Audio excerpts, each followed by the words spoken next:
Arkadaşlar hazır mısınız? Daha güzel, daha mutlu, daha adil, sevgi dolu bir dünya için, barış için, insanlık için batsın bu dünya. Barış için,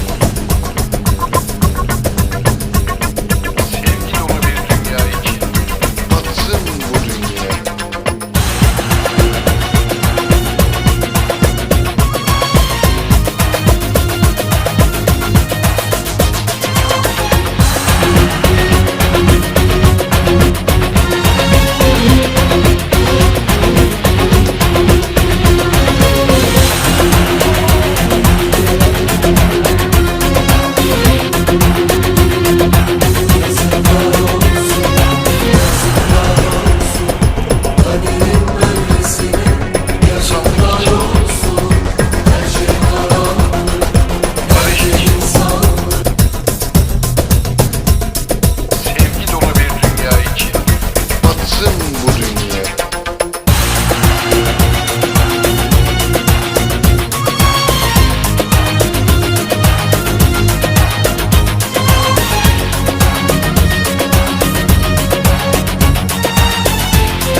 Yazıklar olsun, yazıklar olsun, kaderin böylesine.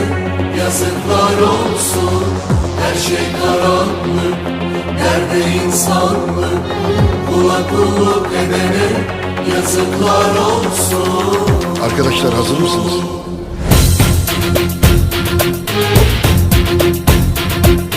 Baksın bu dünya, bilsin bu dünya, ağlatıp da gülene.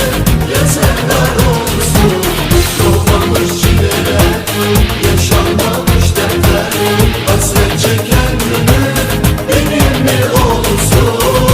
Ben ne yaptım, kader sana mahkum etti beni bana.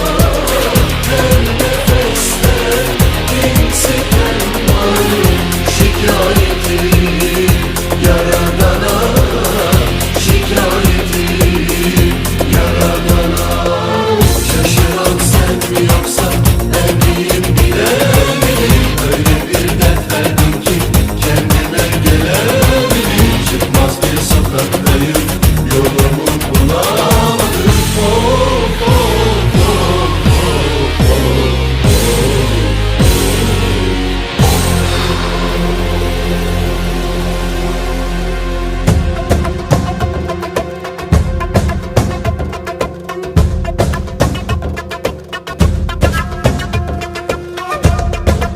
Daha güzel, daha mutlu, daha adil, sevgi dolu bir dünya için, barış için, insanlık için batsın bu dünya.